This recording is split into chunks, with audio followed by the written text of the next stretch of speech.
Fala galera, estamos com mais uma aulinha aqui, continuando a falar sobre sobre as ligações químicas. Hoje a gente vai falar sobre ligação covalente. A gente vai entender um pouco do conceito da ligação covalente, que é diferente do que a gente viu da ligação iônica.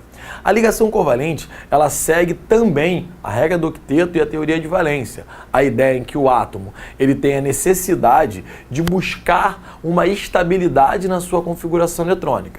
Para isso, ele tem que perder ou ganhar elétrons buscando uma configuração eletrônica semelhante à de um gás nobre. Isso quer dizer, no caso, para elementos com uma pequena quantidade de elétrons, ficar com 2 elétrons na camada K. E para todos os outros, uma busca de 8 elétrons em sua camada de valência. Lembrando da grande quantidade de exceções que nós temos aí, mas que a gente vai seguindo a teoria e buscando entender um pouco o conceito de cada uma delas. Tá legal?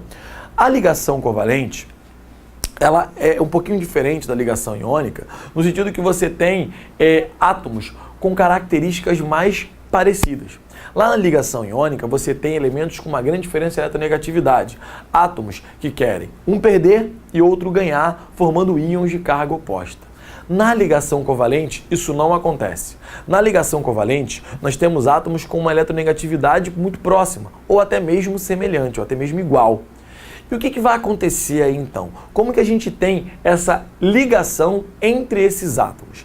A gente diz que ocorre o compartilhamento de elétrons. Como assim um compartilhamento de elétrons? Você tem ametais, ou um ametal e o hidrogênio, se unindo a partir da proximidade de suas camadas de valência e existindo um compartilhamento na qual um vai facilitar a vida do outro. Como assim? Você vai ter esses elementos compartilhando pares de elétrons para buscar a estabilidade. Que estabilidade? A que a regra do octeto diz, uma estabilidade encontrada com uma camada de valência semelhante, com uma distribuição, no caso eletrônica, uma configuração eletrônica semelhante à de um gás nobre. Então, como é que vai funcionar a ligação covalente de uma certa forma? A gente tem aqui, por exemplo, eu coloquei um quadro que exemplifica alguns tipos de exemplos sobre como que vai acontecer a estrutura da ligação covalente.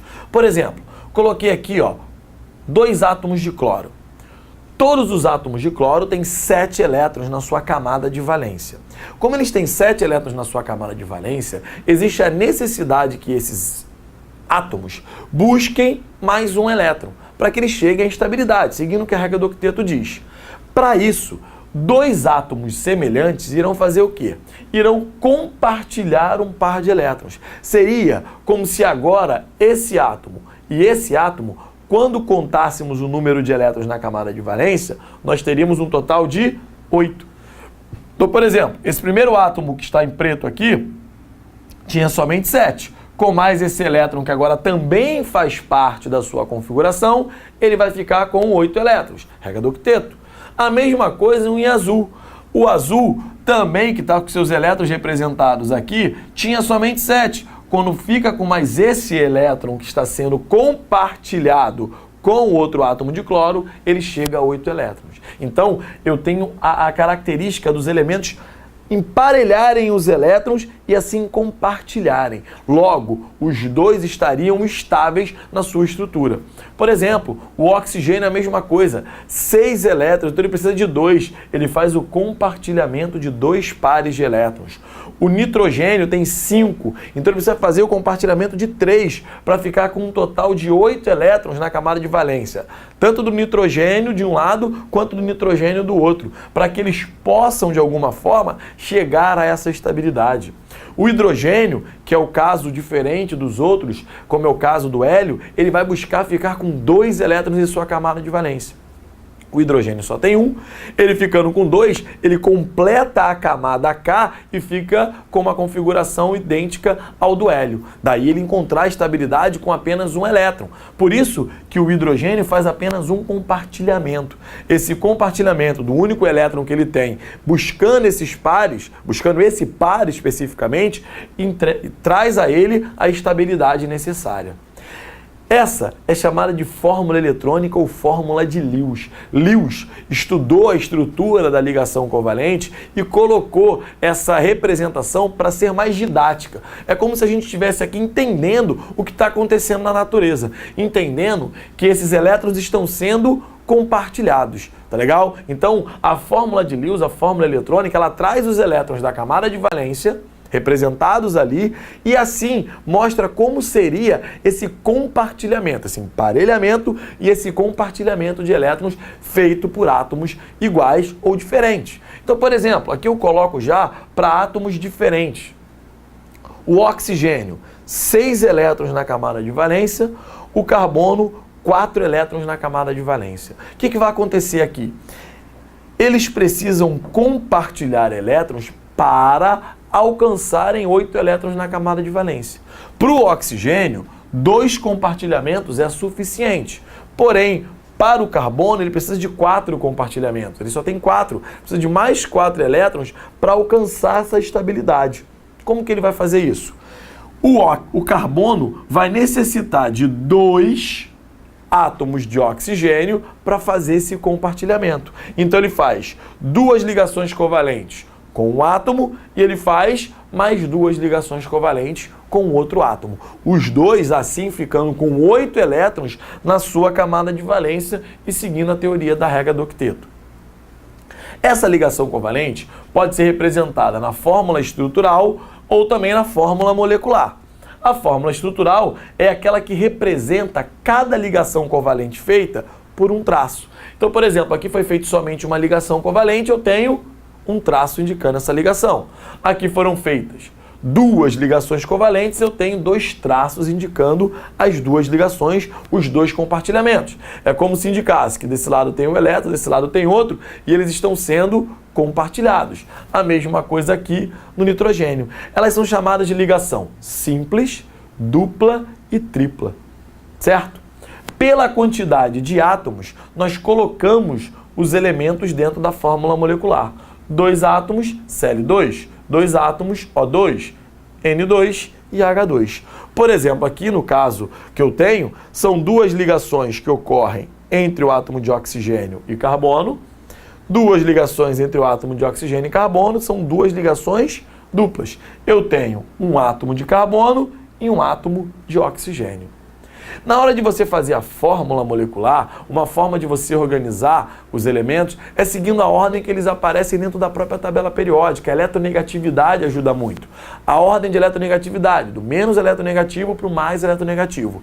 É uma forma de você representar. Dentro da química orgânica, essa ordem é um pouquinho diferente. Geralmente a gente segue carbono, hidrogênio e os outros elementos que estão ligados a esses elementos de uma forma geral. Tá legal? Essa é a estrutura da ligação covalente. Ela funciona a partir desse compartilhamento.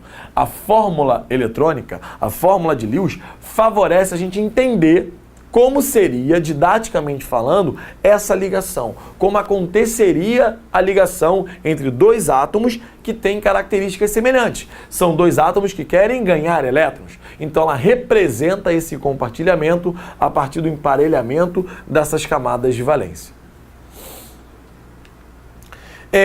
Existem exceções à ligação covalente e para isso a gente tem uma explicação que é chamada ligação covalente dativa.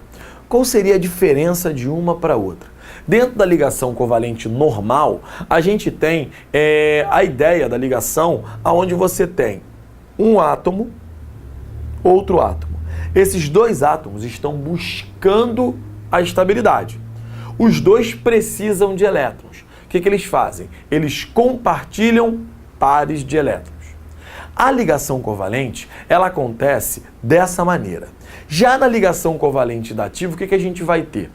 A gente tem átomos onde um átomo já está estabilizado. Um átomo já fez as ligações necessárias. Já chegou à chamada regra do octeto. Já encontrou 8 elétrons ou 2 na camada de valência. Porém, ele tem elétrons sobrando. Como assim elétrons sobrando? São chamados elétrons não ligantes. São elétrons que estão na camada de valência, mas não estão sendo compartilhados na ligação covalente simples, na ligação covalente comum. O que a gente faz? A gente vê a possibilidade desses elétrons que sobraram, desses elétrons não ligantes, serem utilizados na chamada ligação covalente dativa. Como que ela vai funcionar? O par, e aí tem que ser o par, não pode ser apenas um elétron, mais do que 2 elétrons, o par de elétrons não ligantes será utilizado pelo elemento, no caso aquele átomo que já tem, e ele será emprestado para o outro átomo. Então os dois vão utilizar o par de elétrons. Só para a gente entender. O enxofre aparece aqui com 6 elétrons na sua camada de valência, certo? Ele faz 2 ligações covalentes com o oxigênio. Ótimo. Tá aqui, ó. 2 ligações covalentes para ele é suficiente. Por que para ele é suficiente? Porque quando ele faz essas 2 ligações covalentes, ele chega a 8 elétrons na camada de valência. O oxigênio também chega a 8 elétrons na camada de valência. Mas como que vai explicar essa ligação feita com outro átomo de oxigênio? Acontece de que forma? Esses 2 elétrons não ligantes do enxofre serão usados pelo enxofre, não pode deixar de ser do enxofre, não há condições desse elétron ir para o oxigênio, senão o enxofre fica com menos elétrons na sua camada de valência e não adiantou nada de fazer a ligação anterior. O que vai acontecer? Esse par de elétrons vai ser usado por ele e também será usado pelo oxigênio. Então, esse par de elétrons aqui, que era somente do enxofre, agora estará sendo usado pelos 2 átomos. Consequentemente, os 2 alcançam a estabilidade. Então, eu coloquei aqui, por exemplo, algumas representações que a gente tem das ligações covalentes e da ligação covalente dativa. Reparem o seguinte: o nitrogênio, o enxofre, o fósforo, o cloro são elementos que têm uma grande quantidade de elétrons na camada de valência e fazem as ligações covalentes e sobram elétrons não ligantes. Então, por exemplo, quando o nitrogênio faz a ligação, ele precisa fazer 3 ligações. Por exemplo, aqui, ó, fez 2, fez 1. Não sobram 2 elétrons, ele tem 5 na camada de valência. Fez 3 ligações covalentes, fez 3, usou esses 3, ainda sobra um par. Esse um par pode ser utilizado em uma ligação covalente do tipo dativa. Pode ser emprestado para, por exemplo, um oxigênio e alcançar assim a estabilidade. Assim justificar a estrutura do HNO3, do ácido nítrico. Por exemplo, o enxofre fez 2 ligações.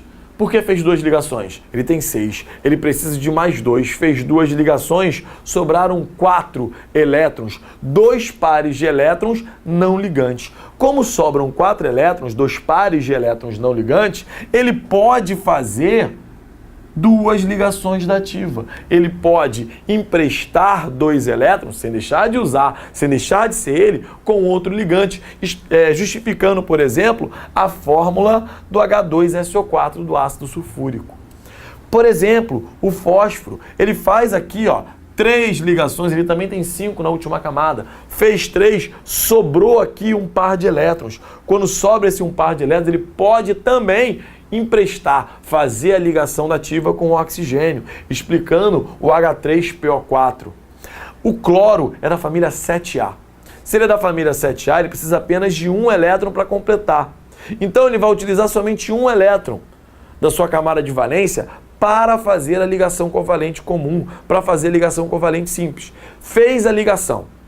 Sobraram ainda 6. Isso quer dizer 3 pares. Se ele tem 3 pares, ele pode ainda fazer 2 ou até 3 ligações covalentes dativas. E aí ele vai explicar a existência, por exemplo, do HClO3 ou até mesmo do HClO4, formando a estrutura. Então reparem aqui, eu coloquei uma tabelinha que ajuda um pouco a gente entender o seguinte.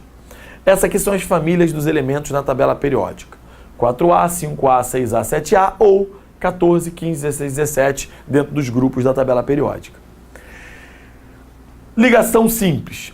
Quantas ligações simples? Quantas ligações covalentes esse cara precisa fazer? O elemento da família 4A tem 4 elétrons na última camada, ele tem que fazer 4 para completar os 8 elétrons.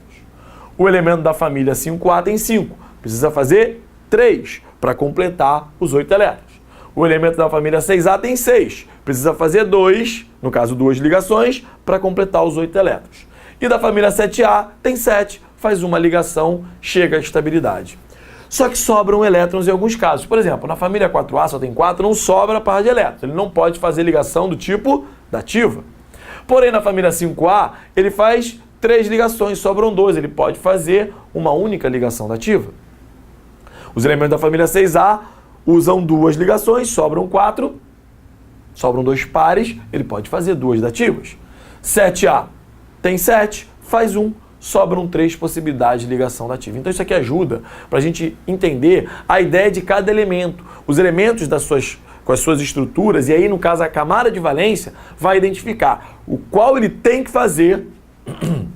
Como assim ele tem que fazer? Ele não pode deixar de fazer ligação covalente para chegar à estabilidade. Ele não pode fazer somente uma. Ele vai fazer só uma e não vai ter... Não, ele tem que chegar à estabilidade.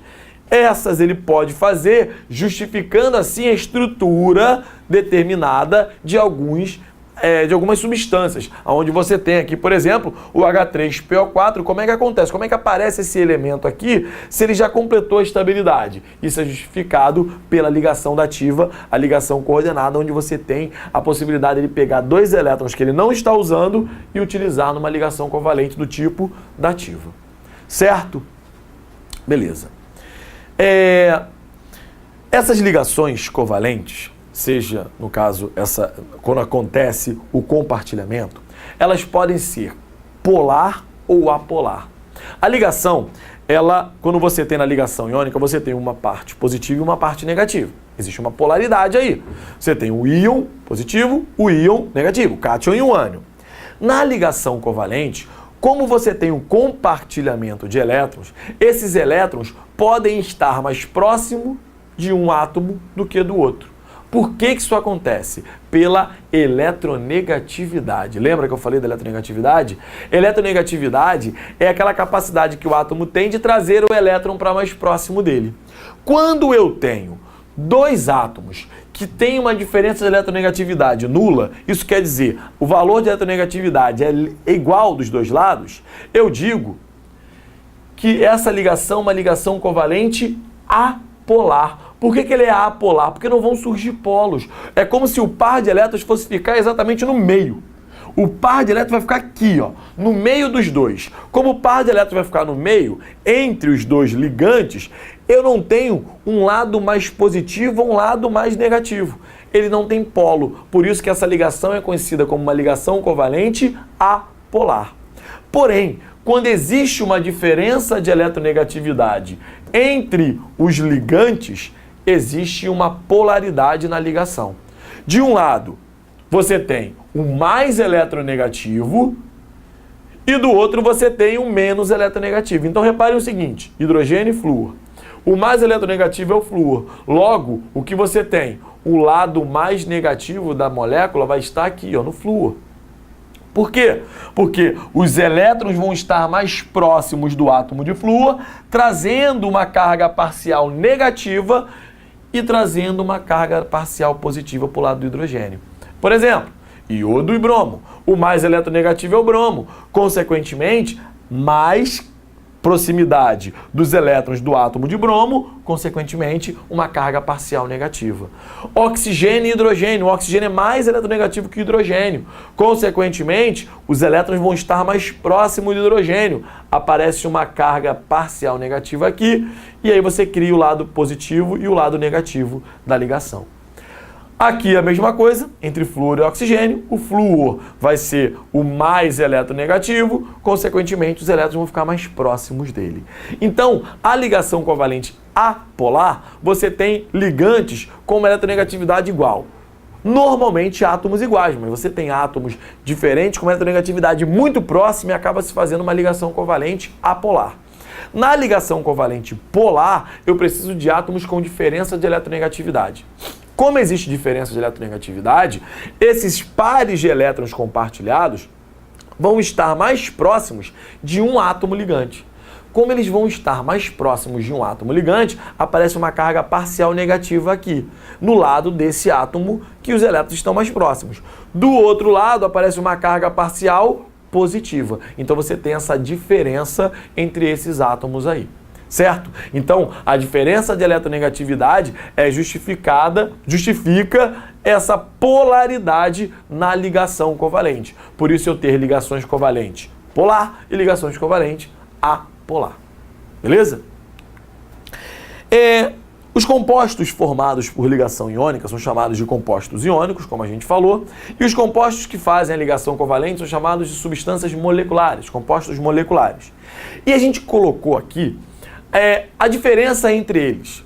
A ligação iônica e a ligação covalente traz propriedades, características diferentes para as substâncias que formam as suas ligações, que fazem as suas ligações.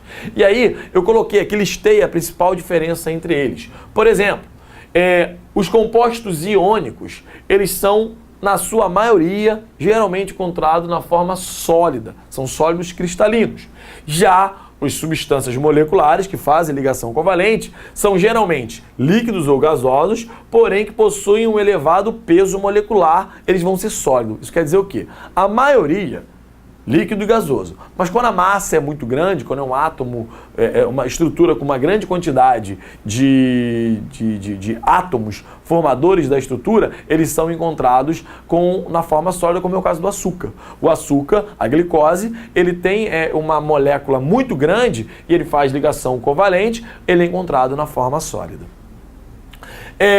Característica importante das substâncias iônicas: possuem um elevado ponto de fusão e ponto de ebulição. Isso é, para passar do estado sólido para o líquido, do líquido para o gasoso, a temperatura costuma ser altíssima. Um alto valor de temperatura para a passagem de um estado físico para o outro. Legal? Já no caso das substâncias do tipo moleculares, o ponto de fusão e ponto de ebulição costumam ser menores. Não quer dizer que sejam sempre pequenos. Existem algumas substâncias, principalmente essas de massa molecular muito grande, que se encontram no estado sólido, o ponto de ebulição e o ponto de fusão aumenta um pouquinho. Mas, comparados aos compostos iônicos, eles têm um baixo valor de ponto de fusão e ponto de ebulição. Os compostos iônicos, quando eles estão fundidos ou em solução, né, eles vão ser dissociados. Quando eu coloco um composto iônico dentro da água, por exemplo, eu pego lá o NaCl, quando eu jogo ele em água, ele se dissocia, ele se divide em positivo e negativo. E aí tem a condução de eletricidade ocorrendo aí dentro desses compostos iônicos. Então, quando eu coloco ele dentro da água, eu tenho essa condução. Quando eles estão soltos, né, vamos dizer assim, estão na sua forma iônica normal, sem estarem em solução, eles não conduzem eletricidade. Porém, em solução, eles vão conduzir eletricidade, são bons condutores. Já no caso das substâncias moleculares, a condutividade elétrica é praticamente nula quando pura, porém, você vai ter algumas, quando colocadas em certas soluções, não necessariamente solução aquosa, conduzindo eletricidade, certo?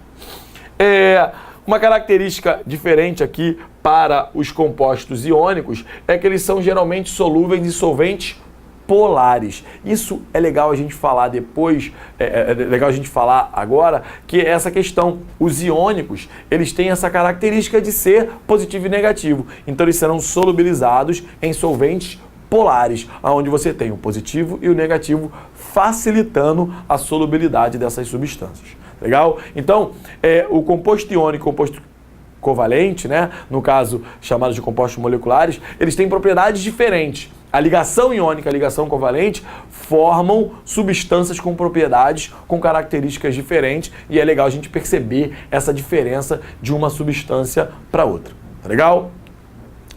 A gente falou sobre a ligação iônica e a gente falou sobre a ligação covalente. Quando nós temos dois metais, eles também podem se unir, eles também podem formar compostos. Só que a ligação que ocorre entre eles, chamada de ligação metálica, ela não segue a teoria de valência e a regra do octeto. A ligação metálica, ela está baseada numa teoria específica, é a chamada teoria da nuvem eletrônica, na qual diz que os elétrons livres que estão se movimentando, eles formam uma nuvem de elétrons, e essa nuvem de elétrons, ela vai unir esses átomos. Como é que funciona a ligação metálica? A ligação metálica ela é observada principalmente nas chamadas ligas metálicas. Eu até coloquei alguns exemplos aqui que vocês vão ver que é bem do dia a dia de vocês. Como é o caso do aço, o aço inoxidável, o bronze, o latão, o ouro 18 quilates, o ouro branco. São ligas metálicas. Por que são ligas metálicas? São substâncias formadas a partir da união de átomos de metais e alguns ametais, e que essa união é feita a partir do aumento de temperatura. Esses elementos são colocados na sua forma pura em alta temperatura, resfriados, e se chega à estrutura dessas chamadas ligas metálicas. Então, por exemplo, o aço é a união de ferro e carbono. O aço inoxidável, ferro, carbono, níquel e cromo. O bronze, cobre e estanho. O latão, por exemplo, cobre e zinco. O ouro 18 quilates, porque o ouro puro, ele não tem essa estrutura. O ouro 18 quilates, ele é formado por 75% de ouro e 25% numa mistura de prata e cobre. Então, o ouro 18 quilates, ele na verdade não é formado só por ouro, ele é uma liga metálica. Ele é uma liga onde você tem ouro, prata e cobre. A mesma coisa no ouro branco. O ouro branco não é ouro puro, por isso que ele tem essa característica. Ele tem 90% de ouro e também é colocado 10% de paládio, um outro tipo de elemento químico. Então, a ligação metálica ela é encontrada aqui, nessas chamadas ligas metálicas. Elas possuem um ponto de fusão altíssimo, são substâncias que você tem que ter uma temperatura alta para você passar do estado sólido para o estado líquido, por isso são encontradas na natureza na forma do estado sólido, da nossa chamada temperatura ambiente. Você vai encontrar todas essas substâncias, todas essas ligas dentro da estrutura do estado sólido. Tá legal? Então, a partir da que a gente viu sobre as ligações covalentes, especificamente falando, a gente vai fazer alguns exercícios para tentar entender um pouquinho sobre essa ideia, algumas coisas para a gente fixar aqui. Por exemplo, primeira questão que eu tenho aí. Observe a estrutura genérica representada abaixo. Então tem uma fórmula estrutural, onde são representadas ligações, lembrando que cada traço desse é uma ligação covalente. Está acontecendo o que aqui? O compartilhamento dos elétrons. Eu tenho compartilhamento de elétrons entre hidrogênio e oxigênio, entre oxigênio e o elemento X. Aqui são duas ligações, quer dizer, uma ligação dupla entre o X e o oxigênio, um compartilhamento duplo. São dois elétrons sendo compartilhados aqui e dois elétrons sendo compartilhados ali. Então, cada traço desse na fórmula estrutural representa uma ligação covalente.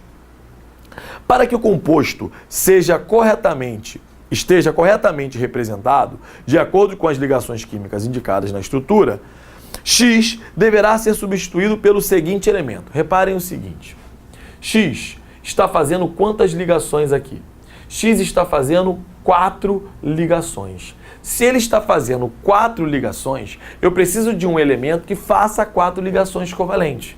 Então, por exemplo, se eu analisar o fósforo é um elemento que tem 5 elétrons na camada de valência, na estrutura dele. Como ele tem 5 elétrons em sua camada de valência, ele tem que fazer 3 ligações para poder chegar à estabilidade. O enxofre é um elemento que tem 6 elétrons na sua camada de valência. Como ele tem 6 elétrons em sua camada de valência, ele precisa fazer 2 ligações covalentes, então ele não poderia fazer 4 ligações como acontece com o elemento X. O elemento carbono tem 4 elétrons na camada de valência. Se ele tem 4 elétrons na camada de valência, ele precisa de um total de 4 ligações covalentes. Ele precisa compartilhar 4 elétrons para ficar com 8 elétrons na sua estrutura. E é exatamente o que o X faz. Ele faz 4 ligações covalentes, uma dupla e 2 simples, completando a sua estrutura. Então, o carbono se encaixaria perfeitamente dentro dessa estrutura para chegar à estabilidade. Então, a resposta aí, o único elemento que eu poderia colocar que substituiria o elemento X de forma a manter a estrutura das ligações, já que nitrogênio 5 elétrons, então ele precisa fazer aí 3 ligações. Hidrogênio só faz uma ligação, o único elemento que se enquadraria e se encaixaria na resposta seria o elemento carbono. Tá legal? Questão de número 2. Analise a posição de alguns elementos na classificação periódica, aí tem lá a tabela A, e as suas tendências em formar ligações químicas, que está na tabela B, como especificado adiante, como você vê ali na tabela representada. A única opção que relaciona corretamente o elemento químico e suas características quando ocorre a possível ligação é... Então, o que ele quer que a gente faça aí? Simplesmente o seguinte, ele quer que a gente olhe para a tabela A, veja quais elementos se encaixariam com as características da tabela B, certo? Então, vamos lá, vamos analisar isso. Ele procura aqui, ó, número 1, efetua no máximo 3 covalências simples. Se esse elemento efetua no máximo 3 covalências simples, ele tem que ganhar esses 3 elétrons, concorda comigo? Ele tem que ter uma estrutura que esses 3 elétrons sejam utilizados. Se ele faz 3 covalências simples, ele tem que ter 5 elétrons na camada de valência. 5 elétrons na camada de valência para alcançar esses 3 elétrons, alcançar 8 elétrons quando entrarem os 8 elétrons aqui. Isso é característica de elementos da família 5A. Elementos da família 5A têm 5 elétrons em sua camada de valência. Como eles têm 5 elétrons em sua camada de valência, eles precisam de 3. Então eu tenho aqui o único elemento na família 5A, o elemento D. Vou escrever aqui para a gente não esquecer. Então aqui, ó, D. Número 2. Quando se une a um A metal, transforma-se em um cátion monovalente. Então olha só, ele se junta a um A metal,